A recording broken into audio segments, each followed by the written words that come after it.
స్థానిక సంస్థల ఎన్నికల్లో వచ్చాయి. కాంగ్రెస్ నాయకులు మొదటి దఫా ఫలితాలు చూసి షాక్ అయిపోయింది.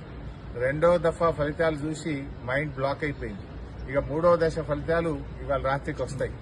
అంటే 2 దశల ఫలితాలు చూసిన తర్వాత అయ్యో లాభం లేదని చెప్పి డబ్బు సంచులు పట్టుకుని హైదరాబాద్కి వెళ్లి బయలుదేరి ప్రలోభాలకు గురిచేసి అధికార దుర్వినియోగానికి పాల్పడి పోలీసులను ఉపయోగించి మా కార్యకర్తలపై దాడులు చేసుకుంటూ అడ్డగోలు వ్యవహారాలు కాంగ్రెస్ పార్టీ చేస్తూ వచ్చింది.